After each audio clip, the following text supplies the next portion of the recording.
Childhood Obesity Peer Teaching Video by Phyllis, Wyatt. Childhood obesity is an important issue because of the staggering proportions that this disease has reached in the past few years. Certain genetic factors paired with changing lifestyles and culture has produced kids who are generally not as healthy as people were just a few decades ago. Widespread obesity has been the extreme result of these changes.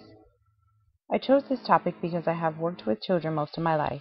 I plan to continue to work with children in the near future in an academic setting. Because schools are seen as an important player in the role with children obesity, I believe it is important that educators and families are aware of the health risks, that they learn what they can do to change the situation. Obesity is defined as an abnormal accumulation of body fat, usually 20% or more, over an individual's ideal body weight. Obesity is associated with increased risk of illness, disability, and even sometimes death. On the other hand, childhood obesity is a serious medical condition that affects children and adolescents. It occurs when a child is well above the normal weight for his or her age or height. Some statistics in the U.S. regarding childhood obesity. Childhood obesity has become a great concern and rising epidemic in those children who are overweight. Childhood obesity has more than doubled in children and tripled in adolescents in the past 30 years. The percentage of children aged 6 to 11 years in the United States who were obese increased from 7% in 1980 to nearly 18% in 2010. Similarly, the percentage of adolescents aged 12 to 19 years who were obese increased from 5% to 18% over the same period. In 2010, more than one-third of children and adolescents were overweight or obese. A recent national study revealed that 45% of children's meals have exceeded recommendations. The percentages of young children who are overweight or at risk for being overweight in the United States have increased dramatically in recent decades, thus shown in Figure 4.20, and the percentages are likely to grow unless changes are made in children's lifestyles. Influences of obesity included environmental, cultural, and genetics. Debate concerning the cause for obesity has been going on for decades. Thus far, there has been no consensus on the main cause, but experts agree that it is probably a combination of factors, both scientific, genetic, and cultural environmental. Recent research has begun to explain many of the scientific causes for childhood obesity. Scientists are learning more about genetics, nutrition, and how our bodies work and function to better understand what is causing this problem. Genetics can also play a role in determining whether a child will become obese, but these factors can also be aggravated by non-genetic factors.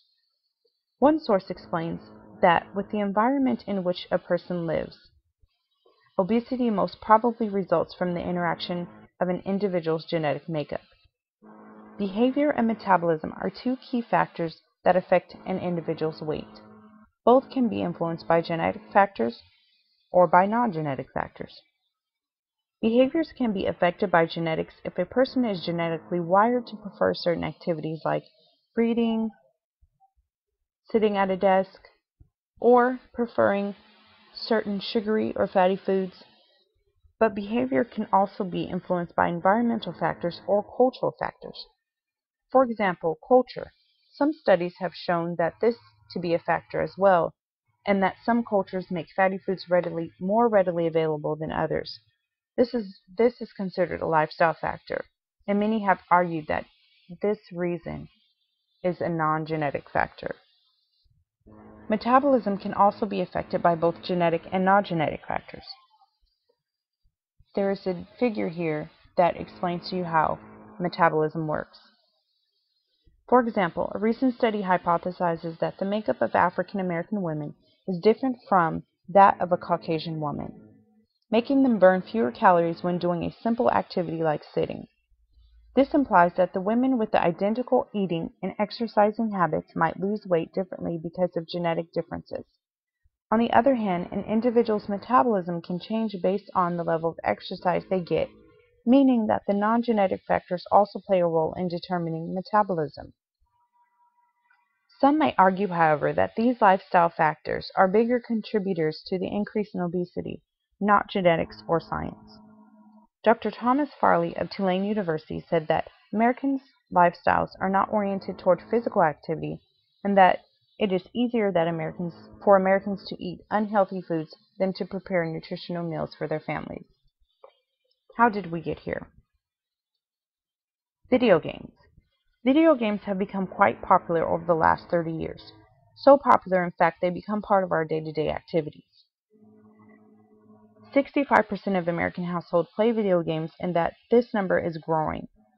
Video games are now more portable than ever, with handhelds and even phones becoming commonplaces for gamers. The term gamer, to refer to those that play video games, is quickly becoming more and more in many people, and the category of this lifestyle is increasing.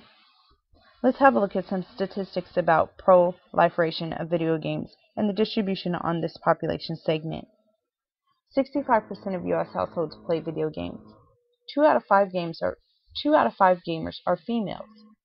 25% of games are under the age of 18 and spend an average of 18 hours a week playing video games. Other sources point to a decline in amounts of physical activity among young children as the main cause. A recent study showed that 3rd and 4th graders spend on an average 22 to 24 hours a week watching television.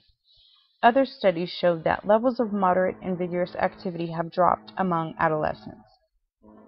Another source cites that presence of televisions in a child's bedroom is a strong predictor of being overweight, because it illustrates that the child has access to sedentary activity whenever he wants it, and will therefore be less likely to seek forms of physical activity. Unsafe environments.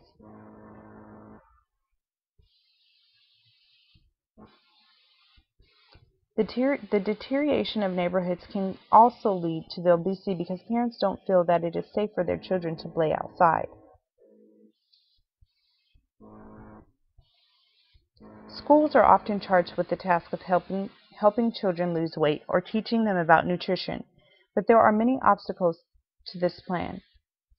Another lifestyle factor that can contribute to childhood obesity is that more parents are working late, leading to fewer family meals and more ordering from restaurants whose food is generally higher in fat content. Between school and home, children are served more higher calorie fatty foods. Many schools have been forced to cut out physical education classes due to budgetary restraints.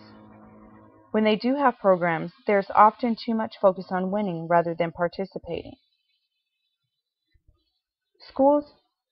Those schools who are participating, or facilities who are participating and actively providing physical education, have a percentage in elementary schools of 3.8%, 7.9% in middle schools, and 2.1% in high school.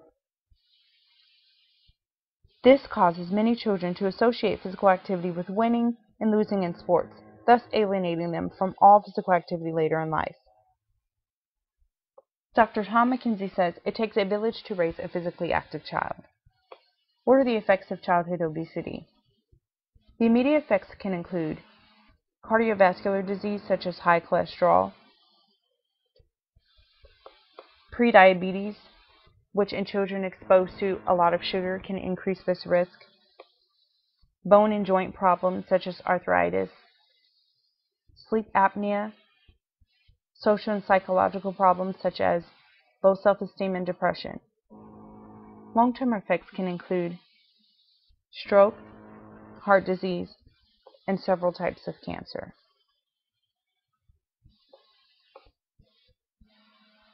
Solutions to this problem. Children must increase their physical activity, whether it's in programs, outside, activities with family members, activities with friends. Many experts recommend a program that involves a combination of diet, exercise, and behavior modification to help children lose weight.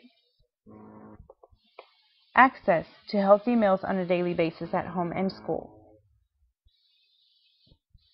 Parents play a major role in helping implementing these solutions to decreasing obesity in our children. Providing support and being involved can help decrease this epidemic. Encourage healthy eating habits by eating with your child, having family meals, eating more fruits and vegetables, finding programs and resources that will allow you to purchase healthy foods that are not so expensive. We must develop lifelong physical activities and create lifelong changes in our children. We can do this. We have to do this. There are a lot of challenges children will face growing up. Children need to move, they need to play, and they need to eat nutritional foods every day. Healthy kids are healthy learners. What do you say? Do you want to go out and have some fun in the sun?